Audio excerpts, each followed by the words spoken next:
Assalamualaikum warahmatullahi wabarakatuh. Kemarin kita sudah membahas tentang manusia purba di Indonesia. Sekarang kita akan bahas manusia purba di dunia. Yang pertama kita bahas adalah manusia purba di Asia. Di sini di Asia ada dua jenis manusia purba yang terkenal ditemukan di daerah Cina. Yang pertama yang akan kita bahas adalah Sinanthropus pekinensis atau mempunyai nama juga Pithecanthropus pekinensis. Ini merupakan manusia purba pertama yang ditemukan di Cina. Yang menemukannya adalah Davidson Black dan juga Franz Weidenreich. Ini tahun 1927. Ditemukannya di sebuah gua kapur yang bernama Chou Kou Tian, Peking, Cina. Makanya karena ditemukan di daerah Peking, makanya disebut dengan Sinanthropus pekinensis. Di sini juga Sinanthropus pekinensis dianggap sebagai bagian dari kelompok manusia purba jenis Pithecanthropus karena dari ciri-ciri fisiknya mirip seperti ciri-ciri fisik Pithecanthropus. Dan juga hidup pada zaman Pithecanthropus, yaitu di zaman lapisan Pleistosen. Nah, selanjutnya ciri fisik dari Sinanthropus pekinensis ini antara lain adalah kepalanya mirip kera, hidung pesek, mulut agak maju, tulang alis besar, dan juga kaki tangan mirip seperti manusia modern.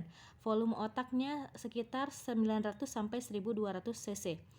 Di sini dari penemuannya diperkirakan manusia Sinanthropus pekinensis ini mampu menggunakan senjata dan perkakas dari tulang serta sudah mampu membuat api dan hidup sekitar 780 sampai 600 ribu tahun yang lalu.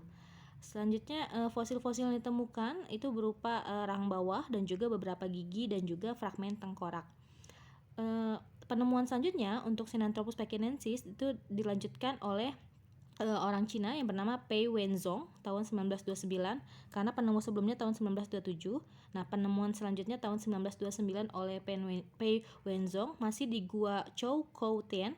Ini menemukan kembali yaitu batok kelapa manusia yang masih utuh. Jadi Sinanthropus pekinensis ini ditemukan kepalanya masih dalam bentuk yang utuh yang terdiri dari 6 batok kelapa, 12 pecahan batok kelapa dan juga lebih dari 150 gigi di bukit tulang naga.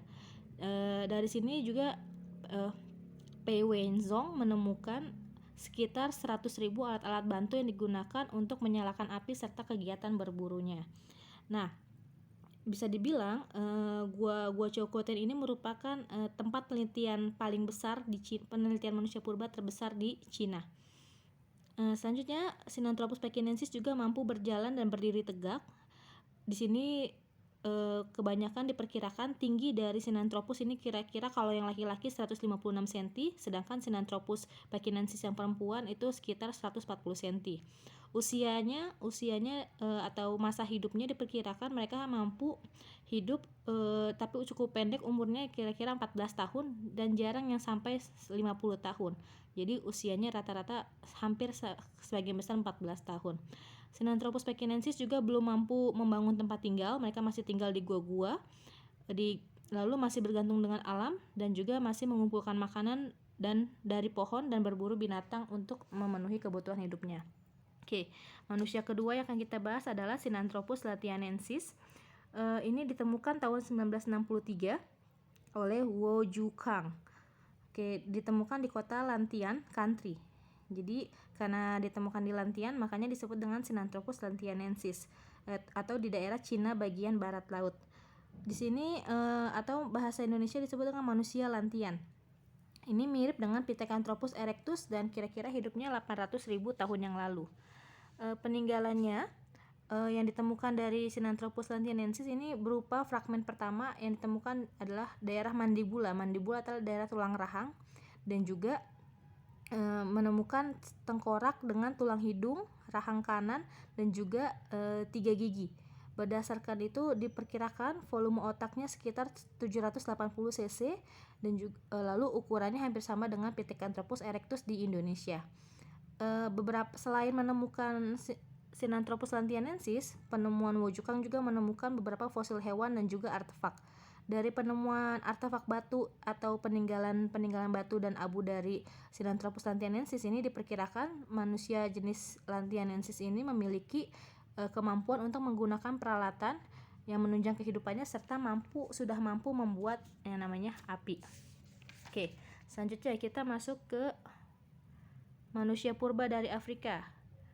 manusia purba dari Afrika yang pertama kita bahas adalah untuk manusia purba Afrika ini kebanyakan munculnya di daerah Ethiopia dan juga ada juga yang berasal dari Zimbabwe. Oke, manusia purba yang pertama kita bahas di sini adalah Australopithecus africanus. Ini ditemukan tahun 1924 oleh Raymond Dart, di mana dia menemukannya di daerah Gua Karts di Taung, Afrika Selatan. Di sini yang ditemukan dinamakan Australopithecus africanus. Selain di Taung, dia juga menemukan di Sterkfontein, Makapangsat, dan juga Gladysville. Itu adalah daerah-daerah penemuannya fosil Australopithecus africanus. Nah, selanjutnya di sini Australopithecus africanus ini lebih mirip seperti sudah seperti manusia. Karena apa? Karena gigi taring africanus ini sudah tereduksi dan sejajar dengan gigi-gigi lainnya. Jadi nggak seperti hewan, kan kalau hewan kan giginya agak ada taringnya ya. Sedangkan kalau yang africanus ini giginya kelihatan taringnya tuh sudah rata sejajar dengan gigi-gigi yang lainnya. Selain itu, kenapa dia bisa disebut mirip seperti manusia? Karena lubang letak leher di dasar tengkorak atau foramennya itu relatif ada di tengah. Jadi kepalanya tuh bisa berdiri dengan tegak. Kan kalau hewan biasanya kepalanya nunduk kan. Nah, tapi ini manusia ini sudah bisa mengangkat kepalanya karena fragmen lehernya ada di tengah. Nah, selanjutnya dengan posisi kepala yang ada di tengah badan diperkirakan dia sudah mampu berjalan tegak. Jadi dia kalau dia jalannya pakai 4 kaki otomatis kan kepalanya nggak bisa diangkat. Tapi kalau dia sudah berjalan pakai 2 kaki dia bisa mengangkat kepalanya. Namun fosil yang ditemukan oleh Raymond Dart ini merupakan fosil anak berusia 5 tahun. Selanjutnya tahun 1930, jadi yang tahun 24 dia temukan itu adalah anak 5 tahun. Nah, tahun 1930 dia kembali menemukan fosil sejenis Africanus ini. Tapi yang ditemukan sekarang adalah yang individu dewasa dengan ditunjukkan dengan adanya beberapa tulang pinggul yang menegaskan sikap tegak yang dimilikinya. Jadi dengan adanya tulang pinggul ini memperlihatkan kalau manusia ini sudah mampu berdiri tegak. Oke, selanjutnya Australopithecus africanus ini artinya adalah manusia kera yang berasal dari Afrika. Yang kebanyakan ditemukan sudah ibu bilang tadi ya, ada di Taung, Sterkfontein, Makapangsat, dan juga Gladysville. Nah, untuk hidupnya mereka kebanyakan hidup sekitar 3-2 juta tahun yang lalu dan masih pada masa Pleistosen. Untuk selanjutnya, berdasarkan biostratigrafi atau penelitian, endapan fosilnya ini ditemukan ciri-ciri fisik dari Australopithecus africanus ini adalah tengkoraknya relatif tipis, muka lebih besar dibandingkan ruang tengkorak. Jadi tengkoraknya segitu tapi mukanya lebar, dahi sangat landai dengan tonjolan kening yang terlihat jelas, volume otaknya kira-kira 4,5 sampai 600 cc dan juga tingginya kira-kira 150 cm dengan berat 50 kg. Sudah mampu berdiri tegak dan berjalan dengan 2 kaki.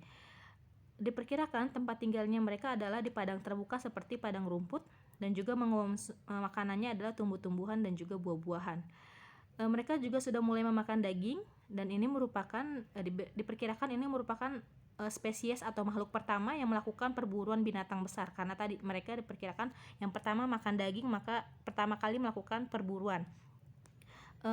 Australopithecus afarensis ini juga dianggap memiliki struktur fosil yang lebih muda dibandingkan manusia sebelumnya, yaitu Australopithecus afarensis. Nah, afarensis ini yang diperkirakan lebih muda. Oke, diperkirakan lebih tua. Oke. Ini diperkirakan manusia yang pertama ditemukan di Afrika, atau bukan ditemukan, maksudnya manusia tertua di Afrika. Oke. Australopithecus afarensis dianggap sebagai manusia purba tertua di muka bumi. Karena apa? Siapa yang menemukannya? Yang menemukannya adalah ada 3 orang, yaitu Donald Johanson, M. Taibbi, dan juga Coppens tahun 1974. Ditemukan di daerah Lembar Haidar atau Ethiopia. Fosil yang ditemukannya berupa komponen tengkorak, rahang bawah, tulang anggota badan dan juga tulang belakang dan juga tulang rusuk dan serta tulang pinggul. Karena cukup lengkap, ini diperkirakan ada 324 kerangka afarensis di Lembah Hadar dan 30-nya ada di Tanzania. Jadi karena cukup lengkap maka bisa dibilang ini bisa digolongkan menjadi salah satu manusia utuh, maksudnya manusia utuh yang ditemukan walaupun terdiri dari banyak manusia. Beberapa wilayah yang ditemukannya di Ethiopia yaitu di kota Omo, kota Maka, kota Feye dan juga kota Beloh Delhi. Sedangkan di wilayah Kenya juga ditemukan di kota Kobifora dan juga Lot Hagam. Seperti yang dibilang tadi ya, kalau yang Africanus itu lebih muda dibandingkan Afarensis. Jadi yang paling tua adalah ini Afarensis. Oke, Afarensis ini karena dia merupakan fosil tertua yang ditemukan, maka dia diberikan nama dengan nama Lucy. Kenapa dikasih nama Lucy? Karena Lucy dalam bahasa Ethiopia artinya bisa disebut dengan Dinkines atau Dinkines yang artinya menakjubkan. Jadi Lucy diperkirakan memiliki tinggi 1,2 meter. Jadi tinggi sekali untuk ukuran ya manusia yang seperti hewan. Lalu diperkirakan juga Lucy ini berjenis kelamin perempuan dan makanya dijuluki sebagai ibu kemanusiaan. Karena apa? Karena dia fosil purba tertua, bahkan bisa dibilang sumber dari seluruh manusia di muka bumi kalau kita percaya kalau pakai teori evolusi. Oke, makanya disebut dengan ibu kemanusiaan. Nah, selanjutnya Lucy juga merupakan hominid tertua di dunia. Karena apa? Karena dia kira-kira hidupnya 3,9 sampai 2 juta tahun yang lalu. Dan juga merupakan nenek moyang manusia purba jenis Homo. Selanjutnya, tumbuh Lucy memang mirip simpanse dengan ukuran otak kira-kira 425 cc. Jadi masih peralihan antara primata dan manusia, makanya volume otaknya cukup kecil, kira-kira 425 cc, muka besar dan menonjol ke depan, leher kuat, perkembangan ototnya terlihat, adanya rahang yang kekar, lalu memiliki tangan panjang dan kaki pendek, serta tulang pinggul dan tulang paha yang menunjukkan sudah mampu berdiri tegak dan juga bipedal. Bipedal artinya bisa kakinya bisa rata menyentuh tanah. Selain itu, Lucy juga sudah mulai meninggalkan ketergantungan dari pohon dan mulai kehidupan berbasis di tanah. Jadi diperkirakan manusia-manusia sebelumnya masih tinggal di pohon, tapi Lucy ini sudah mampu meninggalkan pohon dan mampu berdiri di tanah. Seperti Ibu bilang tadi, dia sudah mampu bipedal. Fosil yang menegaskan spesies Lucy sudah meninggalkan jejak kaki karena apa? Ada bukti jejak kakinya yaitu sekitar 3,6 juta tahun yang lalu, di mana jejak kaki ini ditemukan dalam abu vulkanik yang mengeras di Tanzania, Lateoli, Tanzania. Jadi makanya para peneliti setuju kalau Afarensis ini merupakan cabang pertama atau perpindahan pertama dari kera ke menuju manusia. Nah, ada pertanyaan, kenapa Lucy bisa meninggalkan pohon lalu bisa pindah ke tanah? Karena ini terjadi karena ada bencana alam sekitar 4 juta tahun yang lalu, yaitu 400 juta tahun yang lalu, yaitu Gunung Sandiman di Tanzania itu meletus. Nah, karena letusannya gunung ini menyebabkan akhirnya beberapa kelompok simpanse atau manusia kera ini kaget dan akhirnya meninggalkan pepohonan. Karena apa? Karena hujan abu dahsyat ini membuat pohon-pohon tumbang dan tidak dapat ditinggali. Karena itu yang tadinya mereka biasa tinggal di pohon, akhirnya mereka turun ke tanah dan terbiasa untuk berdiri di tanah. Akhirnya mereka tidak lagi tinggal di hutan, tapi mereka memilih untuk tinggal di padang sabana. Jadi kayak di daerah luas yang isinya rerumputan. Untuk manusia dari Afrika selanjutnya kita bahas selanjutnya nanti ya. Sampai sini, wassalamualaikum warahmatullahi wabarakatuh.